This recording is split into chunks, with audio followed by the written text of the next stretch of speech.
Today on NewsWatch, Donald Trump is once again launching personal attacks against his opponents ahead of the latest primary. Hear what he had to say. Plus, a year later, see how the people of Nepal are working to recover after that massive earthquake that hit the nation last April.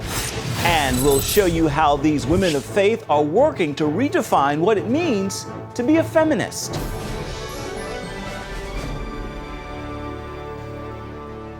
And thank you so much for joining us for CBN NewsWatch. I'm Ephraim Graham. Another Tuesday and another round of voting in the Democratic and Republican primaries. Today, voters in the Northeast head to the polls.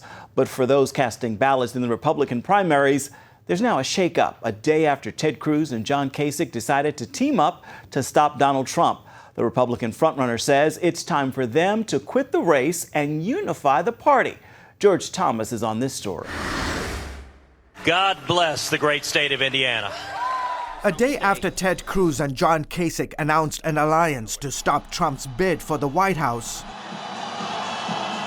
the Republican frontrunner for the first time called on both of his two competitors to get out of the race. When two candidates who have no path to victory, they have no path, they're mathematically out. They ought to quit so we can all get together, we can all unify, and we can all go against crooked Hillary Clinton and beat her, really beat her big league. Trump is expected to sweep to victories in all 5 primaries today. Speaking in Pennsylvania, he called the newly formed Cruz-Kasich pact pathetic and signs of desperation. And some think the alliance could do more to help Trump than hurt him. I think it's just going to the Trump people, it's a cynical ploy. It's more of the establishment ganging up on the voters. I really don't think it's going to be very effective. On the Democratic side, the Clinton-Sanders race in Pennsylvania, Connecticut, and Rhode Island is tightening. Despite the defeat in the New York primary last week, polls show Sanders up or trailing Clinton by a few percentage points in the northern states. Meanwhile, 2 polls show different pictures of the national race between the two frontrunners. Clinton leads Trump 50% to 39% in a USA Today poll, but a George Washington University battleground poll has Clinton with 46% to Trump's 43%. But for now, Trump's main goal is to win the Republican nomination, something both Cruz and Kasich are trying to stop him from doing, so they can set up a contested convention where one of them hopes to gain the nomination for himself. But Trump, for now, is still in the best position to become the Republican nominee. George Thomas, CBN News. As of Sunday, Americans have worked long enough this year just to pay all the taxes they will owe. It is called Tax Freedom Day, and it marks the day every year the Tax Foundation calculates when people have finally made enough money to pay their federal, state, and local taxes. The foundation also makes the point Americans spend more on taxes than they do on housing, food, and clothes put together. The presidential candidates have offered various tax plans, including Republicans, with ideas for cutting some business and individual taxes, and Democrats talking about raising taxes on higher income earners. The Colorado Supreme Court has refused to hear the case of a Denver baker who cited his Christian beliefs for not baking a wedding cake for a same-sex wedding. The lower court's ruling that Jack Phillips cannot cite his religious beliefs for declining to bake a wedding cake for a gay couple now still stands. Phillips says he does not mind serving gay people, but will not use his talent to promote a message that he disagrees with. His legal team is exploring legal options to protect his religious freedom. Thousands of supporters of North Carolina's bathroom law are rallying to support Governor Pat McCrory. Pastors and advocates spoke at a rally near the legislative building, encouraging elected officials to protect HB 2. Mark Creech from the Christian Action League of North Carolina says he knows they will be attacked by opposing organizations, and it could cost them politically. The State House Democrats have filed legislation to repeal the Republican-supported initiative. Something big is happening in southern West Virginia. Reports are pouring in of a spiritual awakening that began in the schools, now spilling over into the towns. For the last several nights, the large sports complex known as the Fieldhouse in Williamson, West Virginia, has been packed with people of all ages crying out for God. and that you would enter our hearts, God, and that you would affect every family that's associated with my school. Lord, you're going to break the chains. Because this will only grow, God. No matter where the people in the stadium go, we will share it with the world, God. The revival is seeing hundreds of students come forward to give their hearts to Christ. Pastor Mitch Bias of the Regional Church of God in Del Barton says prayer plus desperation have paved the way for spiritual breakthrough, especially among young people. It's a climactic time. I think that many years of creating a spiritual vacuum inside of kids by not teaching them the true reality that there's a destiny in God. And I think when they hear a message of hope that really speaks to them, because they're kind of hanging in a spiritual limbo, I think they press into it quickly to take it because they know that's the truth. The pastor says this is not a church thing, but a God thing. He believes what's happening in southern West Virginia has the potential to spread to other counties, states, and even the nation. The revival meetings will continue in Mingo County this week and perhaps longer if it continues to spread. India is a violent place for many Christians, but that has not stopped radical Hindus from coming to Christ. Radical Hindu mobs launch regular attacks on Christians, destroying churches and lives. But thousands now gather in Kandhamal district, a place known for violence against Christians, to hear the gospel from a local evangelical ministry. Many radical Hindus have since turned from their hate and given their lives to Christ. This week marks the anniversary of the 7.8 magnitude earthquake in Nepal that claimed thousands of lives and left millions homeless. It's been a year since the tragedy, and still there's a lot to be done for the people to recover. As Lucille Toulousan reports, CBN remains committed to helping the victims.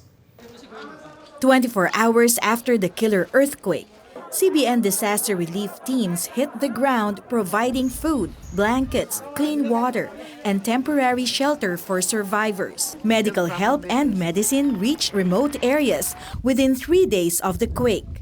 Now, a year later, the debris is gone, but very little rebuilding is underway. This is all that's left of an 800-year-old Hindu temple that was destroyed by the earthquake. Ruins like these will always remind the Nepali people of the great tragedy that killed over 9,000 and left millions of people homeless. But this is the same earthquake that enabled Christians to show them the love of God. Benny Karki leads Compassionate Hands for Nepal, CBN Disaster Relief's partner in the recovery effort.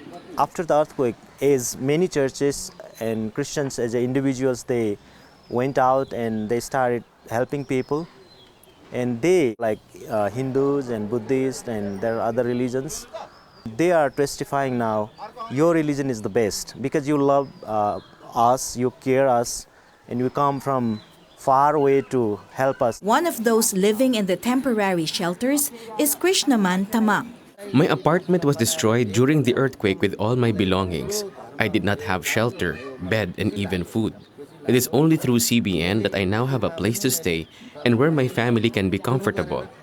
Krishnaman is Hindu, yet the love shown by Benny and the team has made him curious about the Christian faith.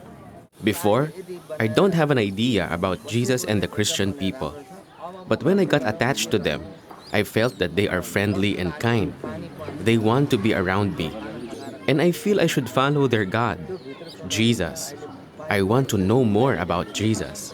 CBN and Compassionate Hands for Nepal are helping this blind couple revive their soap-making business. Life has become more difficult after the earthquake because we lost our meager possessions.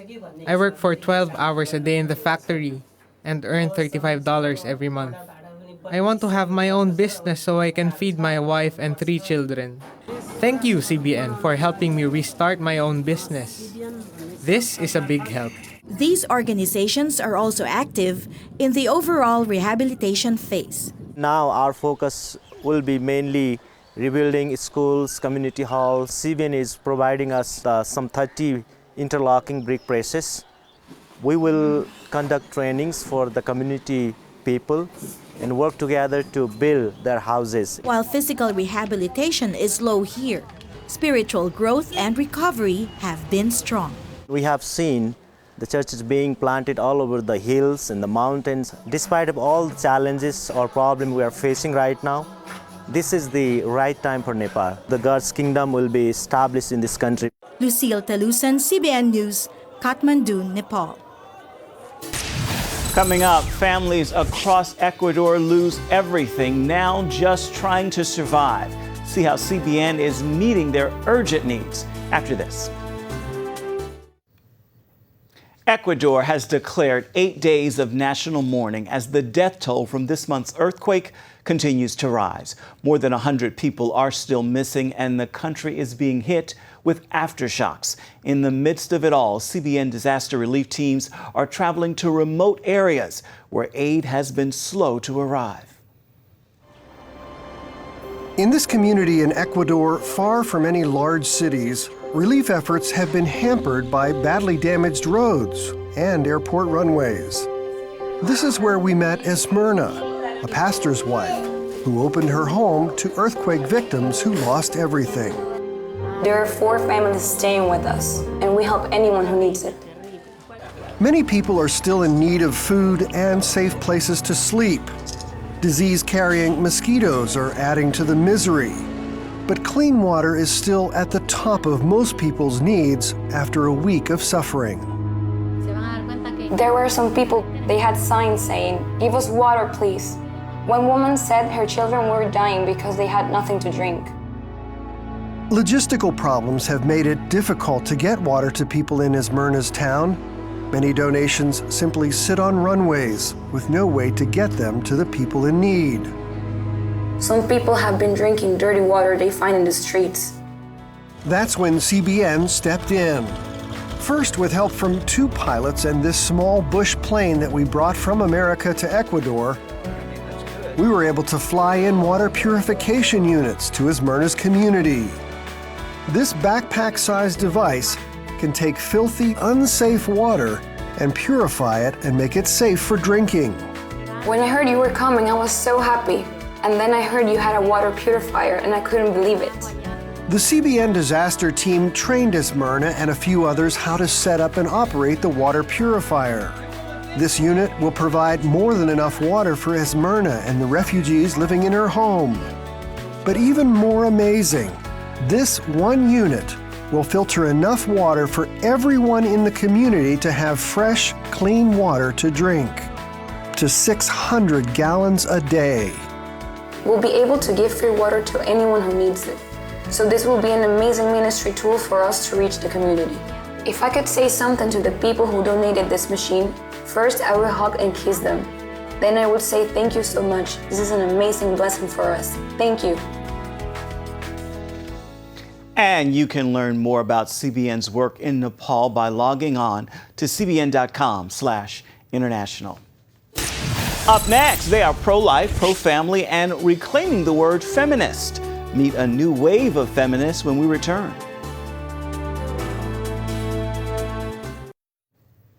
When you think about feminism, words like pro-life and pro-family don't usually come to mind.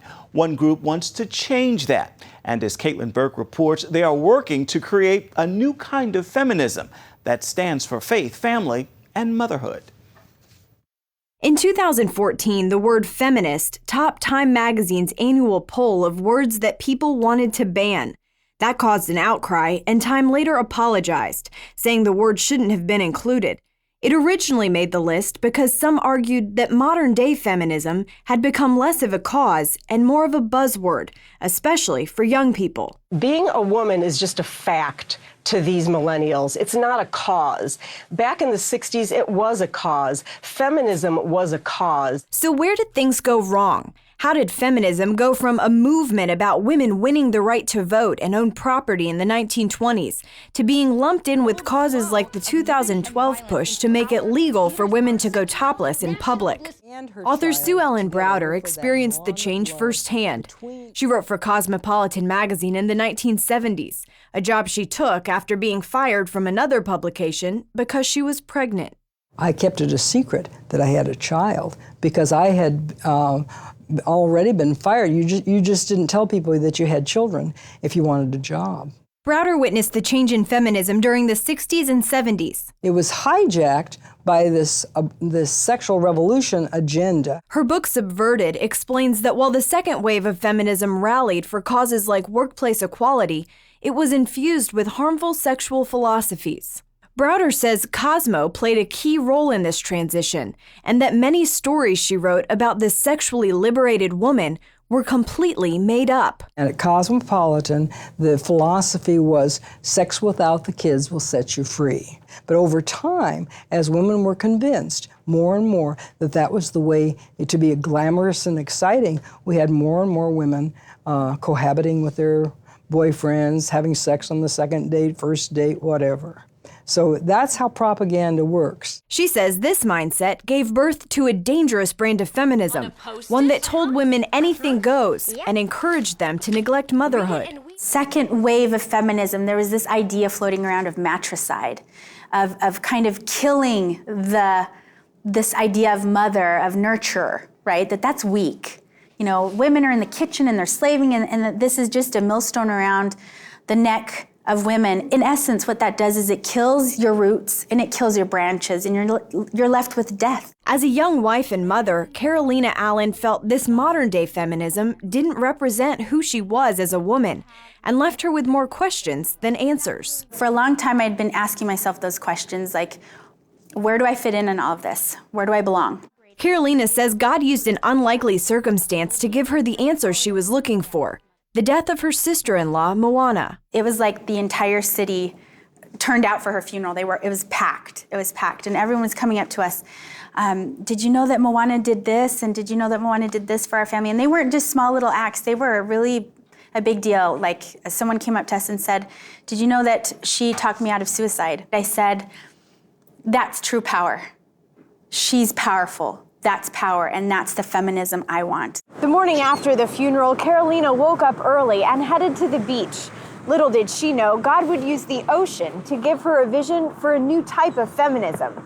I found these big cluster of rocks, and so I kind of walked on top of them, and they were really rough on my feet. So I heard these tiny little small waves coming in and just washing over this part of the rock. And I just got curious, and so I looked at the under part of the rock, and I saw that it had all been smoothed over with time. That's when the pieces came together for Carolina. Seeing the change the waves made on the rocks showed her the type of change she could make as a woman. This small little wave shaped that rock and polished it, and it was beautiful.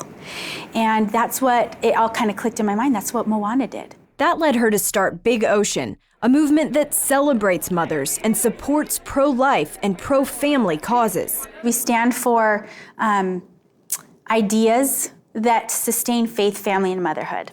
We inspire the notion of maternal feminism. And that notion isn't just for moms. Members range from single women in their 20s to grandmothers in their 80s. And in 4 short years, Big Ocean has taken its message all the way to the UN to help women around the world. There's just this element of serving worldwide, of serving locally, of serving in your home, however you can. Then there's the element of pray. So there are some issues in the world that are so big and so horrible and so dark that sometimes all you can do is pray. But prayer is enough. Like any new movement, Big Ocean faces its share of opposition. There are people that want to reject us as feminists. And there are also people saying that you can't possibly be a woman of God or embrace life if you are a feminist. Carolina and the members of Big Ocean hope to move from those negatives towards making a positive impact around the world and creating a new definition of what it means to be a feminist. Caitlin Burke, CBN News. That new definition sounds a lot like God's vision for women. No better. Stay with us. We'll be right back.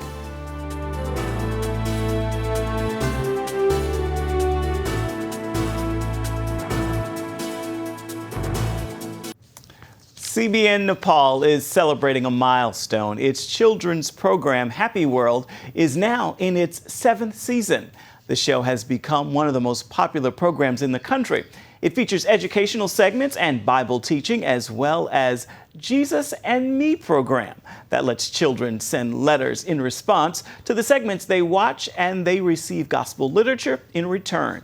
Happy World is the only Christian children's program in Nepal. Well, right now it is time to pass along a message of hope for your Tuesday, and today's tweetable thought is this: don't waste time worrying. Instead, make this your daily declaration. What was once over my head is now under my feet. That is a declaration of victory, and it is yours this day. Now take the time to pass that tweetable Tuesday message along and make this a terrific Tuesday. That is going to do it for this edition of CBN NewsWatch. Remember, you can always find more of our exclusive coverage of the issues you care most about at cbnnews.com. We'd love to hear what you think about the stories you've seen here today. You can do it on Facebook or at CBN News on Twitter. Hope you'll join us again right here next time. Make this a terrific Tuesday. We'll see you right back here come tomorrow.